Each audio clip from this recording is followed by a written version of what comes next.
तो बायोसिंथेसिस की अगर हम बात करते तो यहाँ पे आपका गिबरलिन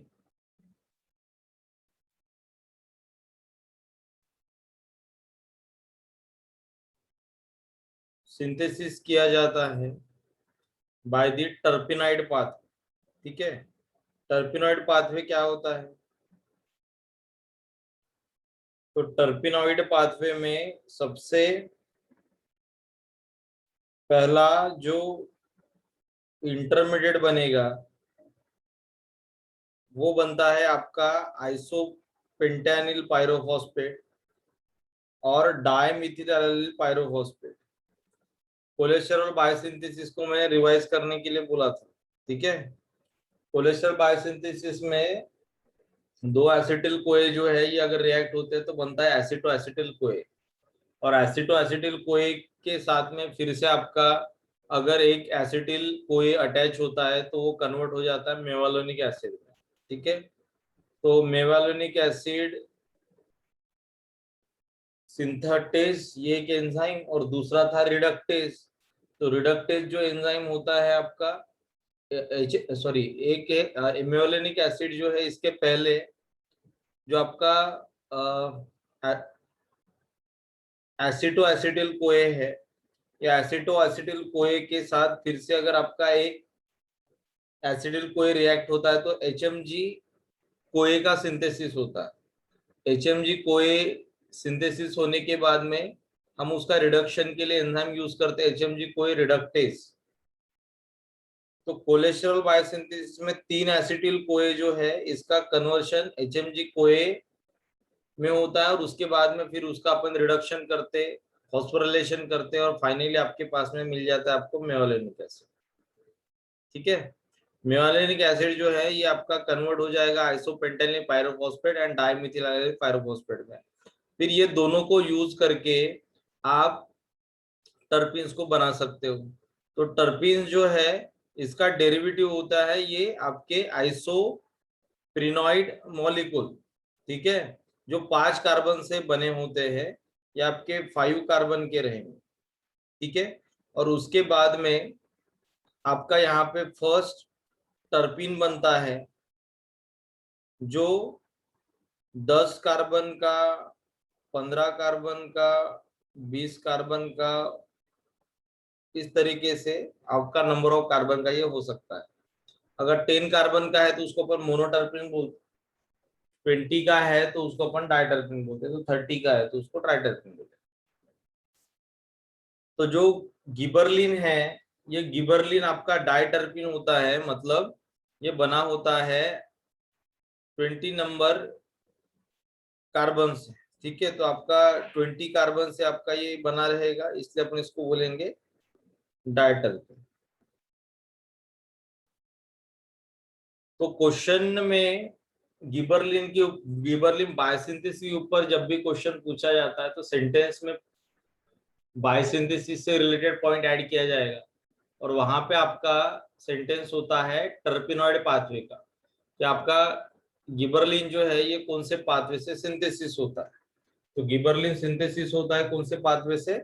टर्पिनॉइड पाथवे से, जिसमें सबसे पहले आपका आईपीपी या डाइमिथिलाइल पायरोफॉस्फेट बनता है, और उसके बाद में इसको हम यूज करते for the synthesis of terpenes. तो सबसे पहले आपका जो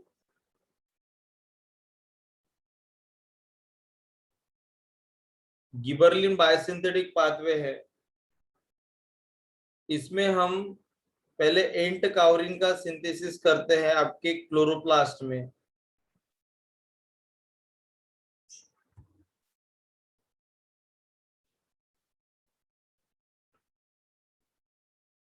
ये आपका एंट काउरिन।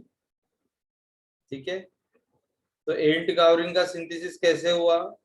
तो आपके पास में जो जिरानिल जिरानिल पायरोफॉस्फेट है जो 20 कार्बन का है,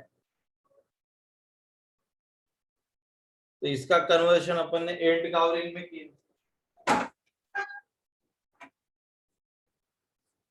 एंट काउरिन को फिर अपन ट्रांसपोर्ट करते कहाँ पे, आपके एंडोप्लाज्मिक रेटिकुलम में। एंड काउरिन को कन्वर्ट किया जाता है आपके G12 अल्डिहाइड में। G12 अल्डिहाइड जो है it is converted into gibberellic acid 12। उसके बाद इसके ऊपर अगर आप हाइड्रोक्सिलेशन करते हो तो ये कन्वर्ट हो जाता है Ga53 में। तो यहाँ पे जिरेनिल जिरेनिल पायरोफॉस्फेट का कन्वर्शन एंड काउरिन में, एंड काउरिन का कन्वर्शन Ga12 अल्डिहाइड में, और Ga12 अल्डिहाइड जो है उसको फिर अपन Ga12 एंड Ga53 में कन्वर्ट करते हैं। Ga12 एंड Ga53 जो है ये आपका इंडोप्लाज्मिक रेटिकुलम में सिंथेसिस होने के बाद इसको ट्रांसपोर्ट किया जाता है इनटू द साइटोसोल, और साइटोसोल में फिर Ga12 एंड Ga53 इनसे हम बाकी के गिबरलिन बनाना स्टार्ट करते हैं। जैसे Ga12 जो है इसके ऊपर G20 ऑक्सीडेज मतलब 20 नंबर का जो कार्बन है इसके ऊपर ऑक्सीडेशन रिएक्शन स्टार्ट होगा। तो Ga20 ऑक्सीडेज ये जो एंजाइम है, ये एंजाइम अगर इसके ऊपर एक्ट करता है तो 20 नंबर का कार्बन का ऑक्सीडेशन स्टार्ट हो जाएगा। तो in case of Ga12 oxidation आपका जो नेक्स्ट मॉलिक्यूल बनेगा उसको बोला जाता है Ga15। तो Ga53 से जो मॉलिक्यूल डिराइव होता है उसको बोला जाता है Ga54। यहां तक ठीक है क्या? हाँ सर। उसके बाद में Ga15 आगे आपका फिर से Ga20 ऑक्सीडेज इसके ऊपर अगर एक्ट करेगा तो Ga15 is converted to Ga24 and Ga44 is converted to Ga19। अब देखो कि 20 नंबर का जो कार्बन था इसके ऊपर अगर सबसे पहले Ga20 ऑक्सीडेज एक्ट करता है तो इसका हाइड्रोक्सिलेशन होगा, उसके बाद में इसका कन्वर्शन अल्डिहाइड ग्रुप में होगा, उसके बाद में इसका कन्वर्शन कार्बोक्सिलिक ग्रुप में होगा, एंड फाइनली आपका जो 20 नंबर का जो कार्बन है ये in the form of CO2 यहाँ से रिलीज हो जाएगा। तो 3 स्टेप में आपका Ga20 ऑक्सीडेज एक्ट कर रहा है और आपका CO2 बाहर निकल रहा है। ठीक है, अगर हम यहाँ पे बात करते हैं ऑक्सीडेशन की तो ऑक्सीडेशन के बाद में फाइनली आपको मिलता है यहाँ पे Ga9 and Ga19। Ga9 is derived from the Ga12। तो सबसे पहले Ga12 बनाया, Ga12 जो है इसको हमने कन्वर्ट किया Ga53 में। ठीक है, Ga53 एंड Ga12 इनको फिर भेजा साइटोसोल में। तो अगर आप यहाँ पे देखोगे तो Ga12 जो है ये आपका डेरिवेटिव है, इससे ही आपके सारे गिबरलिन जो है ये डिराइव होते हैं। तो सबसे पहला जो आपका गिबरलिन है वो होता है Ga12 जिससे सारे आपके गिबरलिन का सिंथेसिस होता है। तो Ga12 और Ga53 ये साइटोसोल में आने के बाद में इससे आपका Ga15, उसके बाद में Ga15 का कन्वर्शन 24 में, 24 का कन्वर्शन G9 में, और G9 का कन्वर्शन आपका Ga4 में। ठीक है, तो वैसे ही 53 जो है इसका कन्वर्शन आपका 44 में, 44 जो है इसका कन्वर्शन 24 में, 24 जो है, एक मिनट, 53।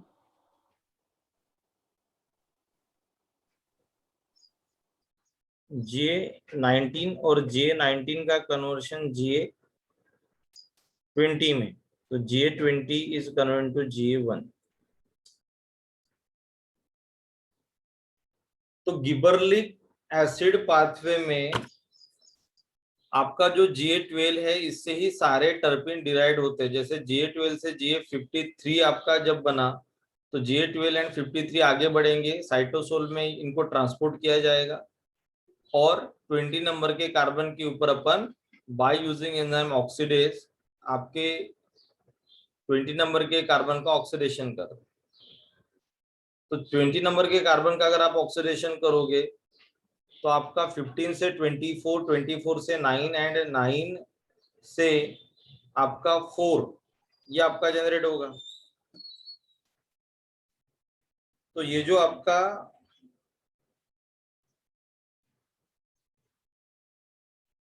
यहां से यहां तक का जो कन्वर्शन है, इसके लिए रिस्पॉन्सिबल होता है J20 ऑक्सीडेज।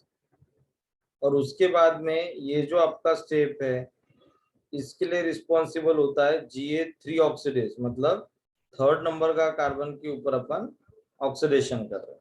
ठीक है, तो फाइनली आपका गिबरलिन जो है ये अलग अलग टाइप के होते हैं और हर एक गिबरलिन की खुद की एक स्पेसिफिक एक्टिविटी होती है। गिबरलिन एसिड पाथवे आपको याद रखने की जरूरत नहीं है, कुछ स्टेप्स है जिसको आपको याद रखना पड़ता है। जैसे प्लास्टिड जो है, इसमें सबसे पहले एंट काउरिन बनता है, और जब तक एंट काउरिन आप नहीं बनाओगे तब तक आपका ये पाथवे आगे नहीं बढ़ेगा। एंट काउरिन कहाँ पे बनता है? तो एंट काउरिन बनता है प्रोप्लास्टिड में। ठीक है, इसको नोट डाउन करना है आपको। प्रोप्लास्टिड इसका मतलब ये इमैच्योर टिश्यू है, क्योंकि अपन क्या बोलते हैं, प्लास्टिड जो है ये प्रोप्लास्टिड जो होता है ये आपका इमैच्योर टिश्यू में होता है, बराबर। और जब टिश्यू मैच्योर्ड होता है, इसका मतलब प्लास्टिड कोई ना कोई प्रोप्लास्टिड कोई ना कोई प्लास्टिड में कन्वर्ट होता है। तो जैसे प्रोप्लास्टिड क्लोरोप्लास्ट में कन्वर्ट हो सकता है, अमाइलोप्लास्ट में कन्वर्ट हो सकता है, या फिर एलुरोप्लास्ट में कन्वर्ट हो सकता है। तो अलग अलग प्लास्टिड अपन ने पढ़े थे। अब यहाँ पे लिखा है प्रोप्लास्टिड, मतलब ये प्रोप्लास्टिड सिर्फ कहाँ पे होगा? जो टिश्यू डेवलपिंग है, इमैच्योर टिश्यू है, यंग टिश्यू है, ठीक है, तो उसमें ही आपका क्या होता है, प्रोप्लास्टिड प्रेजेंट होता है। अगर प्रोप्लास्टिड आपका प्लास्टिड में, मतलब आपके क्लोरोप्लास्ट में अगर कन्वर्ट हो गया, तो उसके पास में एंट काउरिन सिंथेसिस के एंजाइम्स नहीं होते। इसलिए क्वेश्चन वहीं पे आता है कि गिबरलिन जो है इसको कौन सिंथेसिस करता है? तो गिबरलिन जो है इसको आपके इमैच्योर टिश्यू या जो भी डेवलपिंग टिश्यू होते हैं, जैसे अपाइकल मेरिस्टम है, ये आपका क्या करता है, गिबरलिन का प्रोडक्शन करता है। ठीक है कि यहाँ तक? हाँ सर। उसके बाद में नेक्स्ट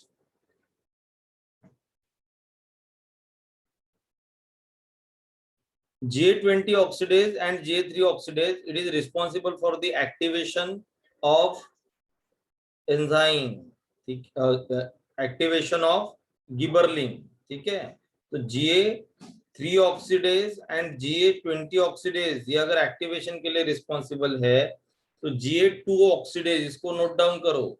J2 ऑक्सीडेज अगर आपका एक्ट करता है तो it is responsible for inactivation of hormone. तो गिबरलिन एसिड का अगर आपको इनएक्टिवेशन करना है तो उसके लिए आपको J2 ऑक्सीडेज यूज करना पड़ेगा।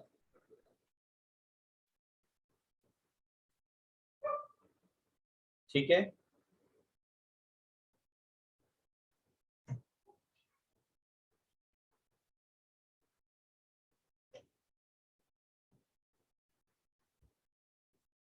ठीक है यहां तक। हाँ सर। दूसरा पॉइंट आपको याद क्या रखना है,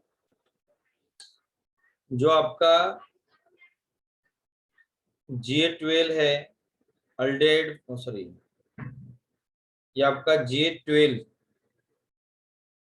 ये क्या है आपका प्रिकर्सर होता है किसका, सभी टाइप के गिबरलिन का। तो कोई भी गिबरलिन का अगर आपको सिंथेसिस करना है तो उसका प्रिकर्सर होता है आपका Ga12। ठीक है यहां तक। Yes sir.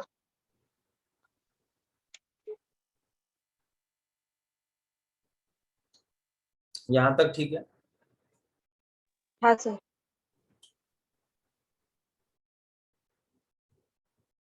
उसके बाद में नेक्स्ट, तो अपन ने ये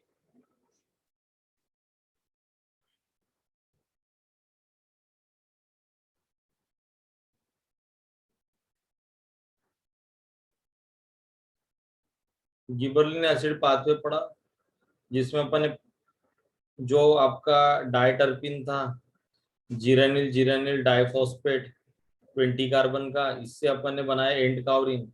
नंबर ऑफ इंटरमीडिएट्स होते हैं वो हमें याद रखने की जरूरत नहीं है। एंड कावरिन जो है it is converted to Ga12 aldehyde, Ga12 aldehyde is converted to Ga12, Ga12 जो है इसके ऊपर Ga12 जो है it is converted to Ga53, hydroxylation करते हैं अपन है ना, तो Ga53 हो जाएगा ये। Ga53 के ऊपर एंजाइम एक्ट करेगा Ga20 ऑक्सीडेज, तो आपके ये गिबरलिन बनते जाएंगे। और फाइनली आपका Ga3 ऑक्सीडेज अगर एक्ट करता है तो ये कन्वर्ट हो जाएगा Ga1 में। तो Ga2 ऑक्सीडेज अगर इसके ऊपर एक्ट करता है तो ये इनएक्टिवेट हो जाएगा and it is convert to Ga8। ठीक है यहाँ तक। हाँ सर। तो आप वो नोट में लिख लो, Ga20 oxidase and Ga3 oxidase is responsible for the activation of gibberellins, and Ga2 oxidase is responsible for the inactivation of gibberellins। ठीक है। हाँ सर।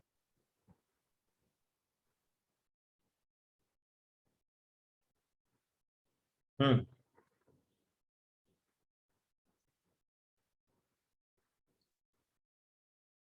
अब देखो हर बार अपन ये बात करते जेनेटिक्स में भी capital T and small T की, है ना, हाइट के लिए।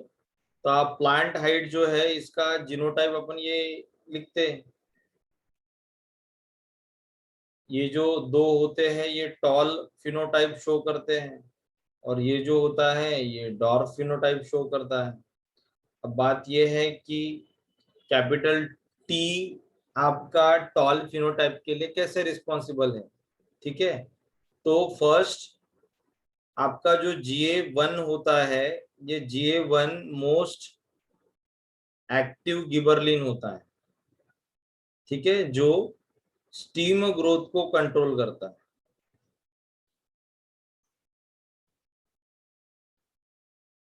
तो Ga1 is the biologically active gibberellin controlling the steam growth। यहां तक ठीक है।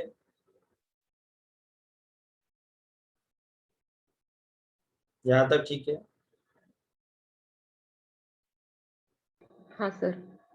कैपिटल टी जो है इसको पहले बोला जाता था एली एल बोला जाता था, बट उसको इजी पढ़ने के लिए अपन ने उसको टॉल फॉर कैपिटल टी कर दिया।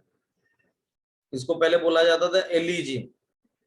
ठीक है, और जो स्मॉल टी था उसको अपन बोलते थे स्मॉल एली, मतलब रिसेसिव। ये जो एलिजीन था it is code for the 3 beta hydroxylase, और जिसको अपन बोलते Ga3 ऑक्सीडेज। ठीक है क्या।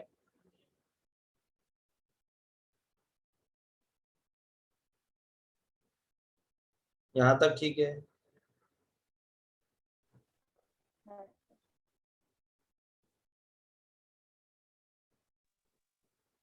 हाँ सर। तो Ga20 is converted into Ga1 ये 53 से बना है ना। अब देखो कि GA1 बन गया आपके पास में, ये अपन ने पांच में पढ़ा था ना, GA53 is convert to GA1, दिख रहा है क्या? 53 is current to 44, 19, 20 and finally GA1 दिखा। यस। हाँ। तो 20 का कन्वर्शन GA1 में करने के लिए GA3 ऑक्सीडेज की जरूरत पड़ी अपने को, ठीक है।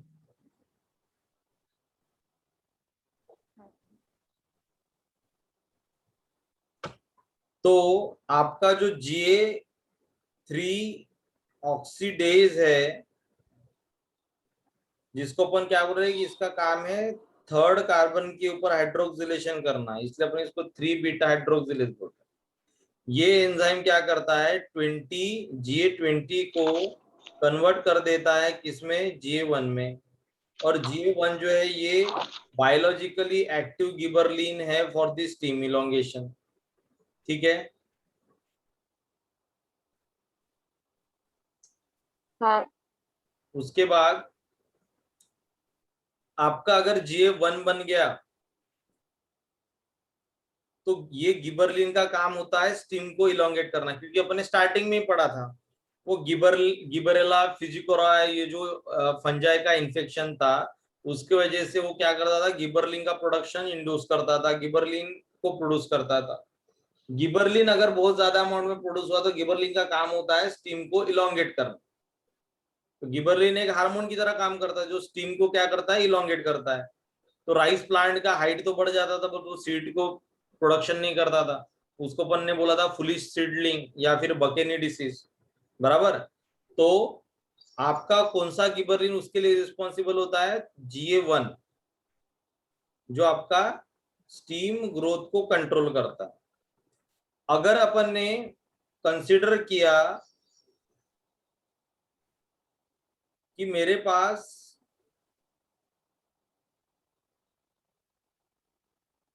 कैपिटल टी जीन है, तो दोनों भी आपके एक्टिव है, दोनों भी क्या प्रोड्यूस करेंगे, दोनों भी प्रोड्यूस करेंगे GA3 ऑक्सीडेज को, बराबर।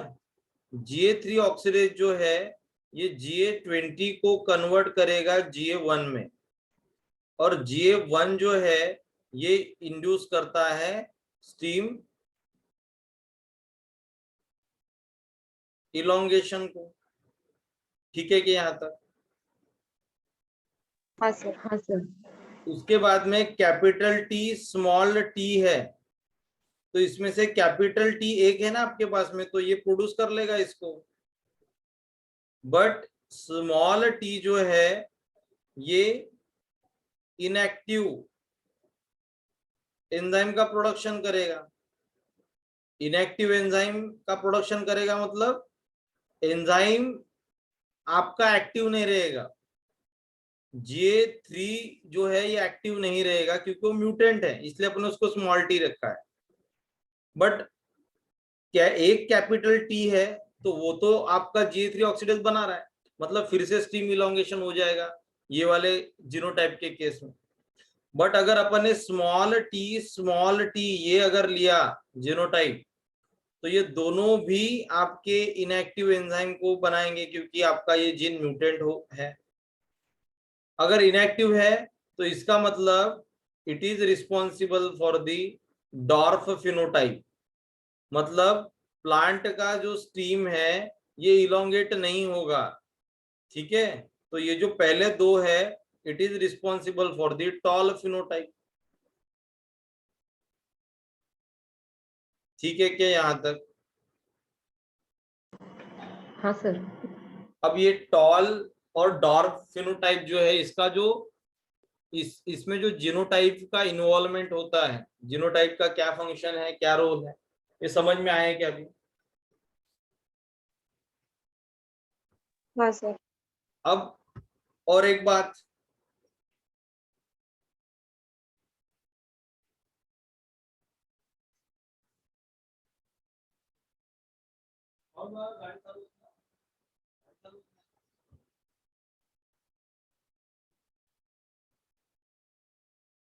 आपके पास में जैसे एक एक सेल है, प्लांट सेल, जो डिप्लॉयड होता है, जिसमें 2 क्रोमोसोम्स होते हैं। जीनोटाइप है कैपिटल टी, ठीक है। इसको अगर मैंने ये सेल को कन्वर्ट कर दिया कौन से सेल में, हैप्लॉइड में,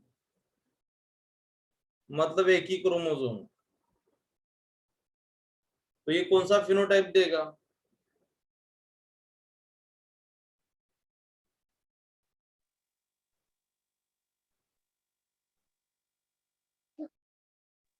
टॉल। कौन सा? टॉल। डॉर्फ। और कोई है? टॉल सर, टॉल देगा। क्यों टॉल देगा? क्योंकि वो कैपिटल टी एक कैपिटल टी बच रहा है, एक कैपिटल टी बच रहा है, इसका मतलब Ga3 ऑक्सीडेज बना सकता है एक, और एक Ga3 ऑक्सीडेज बना सकता है, मतलब वो आपको कौन सा फिनोटाइप दे सकता है? वो आपको टॉल वाला फिनोटाइप दे सकता है। करेक्ट है क्या? हाँ। समझ में आ रहा है क्या? हाँ सर। हाँ सर। ये दूसरा एग्जाम्पल,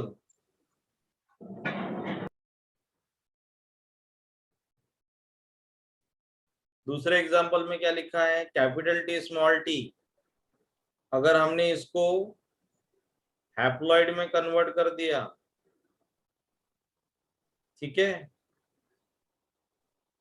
तो इसमें इसको अपने हैप्लॉइड में कन्वर्ट कर दिया, एक कैपिटल टी को डिलीट किया होगा या फिर स्मॉल टी को डिलीट किया होगा। अगर कैपिटल टी को डिलीट करते अपन तो आपको स्मॉल टी मिलेगा, और स्मॉल टी को अगर आप डिलीट करते हो तो कैपिटल टी मिलेगा। कौन सा फिनोटाइप देना चाहिए? डोमिनेंट वाला। अगर स्मॉल टी को अगर आपने डिलीट किया, मतलब कैपिटल टी अगर जीनोटाइप है आपका सिंगल, तो वो टॉल देगा, बराबर। और हाँ। अगर आपका जीनोटाइप स्मॉल टी है, मतलब कैपिटल टी डिलीट हो गया आपका, स्मॉल टी बचा है, तो उस केस में वो आपको डॉर्फ फिनोटाइप देगा। बराबर है क्या? हाँ। अगर फॉर एग्जांपल थर्ड लिया अपन ने, capital small T recessive homozygous है जीनोटाइप, इसमें अपन ने एक स्मॉल टी को डिलीट कर दिया, एक ही क्रोमोसोम बचा है, कौन सा फिनोटाइप आना चाहिए? डॉर्फ की टॉल? डॉर्फ आना चाहिए, है ना। और अगर मैंने दोनों डिलीट कर दिए, कुछ भी नहीं बचा, अब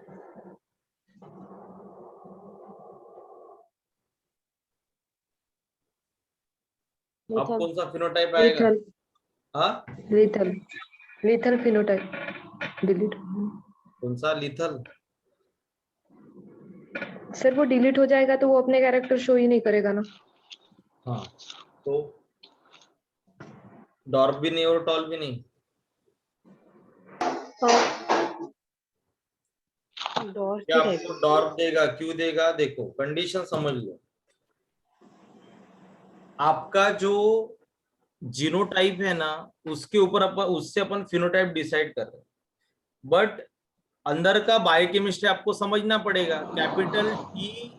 कैपिटल टी अगर है तो क्यू टॉल है, अगर हेट्रोजाइगस है तो क्यू टॉल है, और अगर होमोजाइगस रिसेसिव है तो क्यू डॉर्फ है। होता क्या है कि हमारे लिए बायोकेमिस्ट्री क्या है, इसका इसमें इंपॉर्टेंट है हमारा Ga3 ऑक्सीडेज, और वो सिर्फ बनाता है कैपिटल टी। अगर कैपिटल टी है तो टॉल होगा, अगर कैपिटल टी नहीं है तो Ga3 ऑक्सीडेज नहीं होगा और वो डॉर्फ हो जाएगा। स्मॉल टी रहे या ना रहे, वो तो रहकर भी कोई काम का नहीं है ना, क्योंकि वो एंजाइम बना ही नहीं रहा, इनएक्टिव एंजाइम बना रहा है। समझ में आ रहा है क्या? हाँ सर। हाँ सर। वो रहकर भी कोई काम नहीं कर रहा है ना। स्मॉल टी इनएक्टिव एंजाइम बना रहा है जिसका कोई भी फंक्शन नहीं है, तो प्लांट वैसे भी डॉर्फ है, तो स्मॉल टी को रखो या ना रखो, वो है तो भी वो कुछ भी अपना अवेलेबिलिटी शो नहीं कर रहा है, तो उसको निकाल के भी फेंक दिया अपन ने तो भी हमारे प्लांट के ऊपर कोई इफेक्ट नहीं पड़ेगा। तो अगर आपके पास में एक भी स्मॉल टी नहीं है तो वो डॉर्फी रहेगा, ठीक है। बट अगर ये जो डार्क फिनोटाइप आपको मिल रहे हैं, इसमें हमने क्या किया, GA1 को स्प्रे कर दिया। किसको स्प्रे किया? GA1 को। अब आपका कौन सा फिनोटाइप मिलेगा आपको?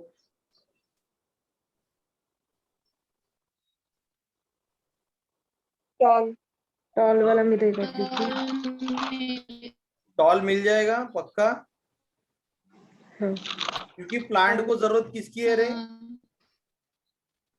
इलॉन्गेशन के लिए GA1। प्लांट को जरूरत है ओनली गिबरलिन की। आप उसको गिबरलिन डायरेक्ट दो या फिर जीन डाल दो उसके अंदर में, कैसे भी दो, बट उसको गिबरलिन चाहिए।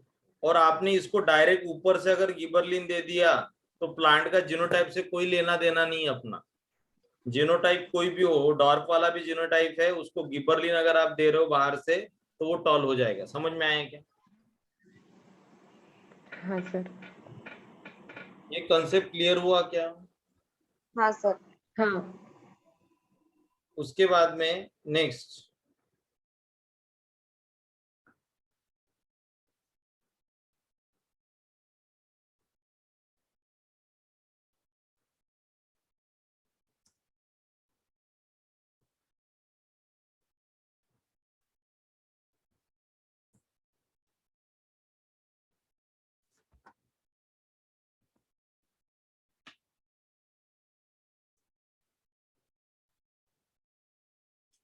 चलो। तो जैसे अपन ने बोला था कि गिबरलिन जो है, ये इसका सिंथेसिस जो है, इसका सिंथेसिस कहां से स्टार्ट होता है? प्रोप्लास्टिड। तो प्रोप्लास्टिड में पहले अपन एंट कावरिन बनाते और एंट कावरिन को भेजते कहां पे? आपके एंडोप्लाज्मिक रेटिकुलम में। एंडोप्लाज्मिक रेटिकुलम में GA12 GA53 बनाते और उसको भेजते साइटोसोल में, बराबर। बट जब तक आपके पास में प्रोप्लास्टिड नहीं है, ठीक है, जब तक आपके पास में प्रोप्लास्टिड नहीं है तब तक अपन एंट कावरिन नहीं बना सकते। और प्रोप्लास्टिड कहां पे होता है? प्रोप्लास्टिड होता है अपाइकल टिश्यू में, जो अभी भी डेवलपमेंट जिसका चल रहा है, अभी भी जो आपके जिनका मैचुरेशन चल रहा है, तो अपाइकल टिश्यू में प्रोप्लास्टिड होता है, इसलिए अपाइकल टिश्यू में ही गिबरलिन का सिंथेसिस होगा। ऐसे बोल सकते हैं क्या?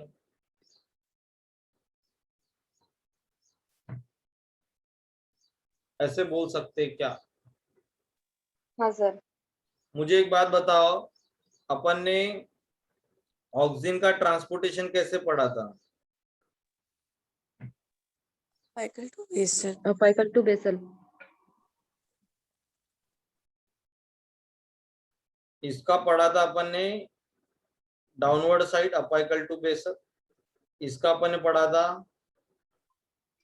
Basal to apical. Basal to gibberellin जो है इसका रहेगा फिर से अपाइकल टू दी बेसल। ठीक है यहाँ तक? हाँ सर। सर। उसके बाद में नेक्स्ट, ट्रांसपोर्टेशन किसके थ्रू होगा? फ्लोएम की जाइलम? फ्लोएम। क्योंकि अपन ने क्या बोला था, फ्लोएम। नीचे से ऊपर भेजना है तो जाइलम को यूज करते, ऊपर से नीचे लाना है तो फ्लोएम को। ठीक है, ठीक है। हाँ सर ठीक है। उसके बाद में next, environmental condition can alter the transcription of gibberellin biosynthesis gene. तो गिबरलिन बायोसिंथेसिस जीन जो है, इसके ट्रांसक्रिप्शन को अगर आपको बढ़ाना है, मतलब गिबरलिन बायोसिंथेसिस को बढ़ाना है, तो अलग अलग इन्वायरमेंटल फैक्टर जो है इसके बायोसिंथेसिस को इंड्यूस करते हैं। जैसे लाइट, लाइट इंड्यूस करता है गिबरलिन बायोसिंथेसिस को। फोटो पीरियड मतलब आगे पढ़ेंगे अपन फिजियोलॉजिकल फंक्शन में कि गिबरलिन जो है ये फ्लावरिंग को इंड्यूस करता है। तो जो भी लाइट होता है ये लाइट का अमाउंट या डे लेंथ जो है ये डिसाइड करता है कि आपको फ्लावरिंग कब करनी। कुछ प्लांट क्या करते हैं समर सीजन में फ्लावरिंग करते हैं, कुछ प्लांट आपके विंटर में फ्लावरिंग करते हैं। विंटर में आपका डे शॉर्ट होता है तो उसको बोला जाता है short day plant. Short day में वो फ्लावरिंग कर रहे हैं इसलिए उसको हम बोलेंगे शॉर्ट डे प्लांट। कुछ प्लांट ऐसे होते हैं जो समर में फ्लावरिंग करते हैं उसको बोला जाता है लॉन्ग डे प्लांट। ठीक है, तो लाइट जो है लाइट का अमाउंट या जो डे लेंथ होता है ये भी आपके गिबरलिन के बायोसिंथेसिस को रेगुलेट करता है। ठीक है, उसके बाद में नेक्स्ट टेम्परेचर। तो जैसे अपन आगे पढ़ेंगे gibberellin is involve in the seed germination. तो सीड जर्मिनेशन में आपका गिबरलिन इन्वॉल्व होता है। तो लो टेम्परेचर या कोल्ड कंडीशन जो है ये आपके सीड प्रोडक्शन सीड जर्मिनेशन को इंड्यूस करते हैं, उसको बुलाता है वर्नलाइजेशन। तो जब लो टेम्परेचर होता है तब गिबरलिन के प्रोडक्शन को इंड्यूस किया जाता है फॉर दी जर्मिनेशन। ठीक है, तो अलग अलग कंडीशन गिबरलिन के बायोसिंथेसिस को इंड्यूस करते हैं। यहां तक ठीक है? हाँ सर। सेशन खत्म होने के बाद में रिजॉइन करना है। ठीक है।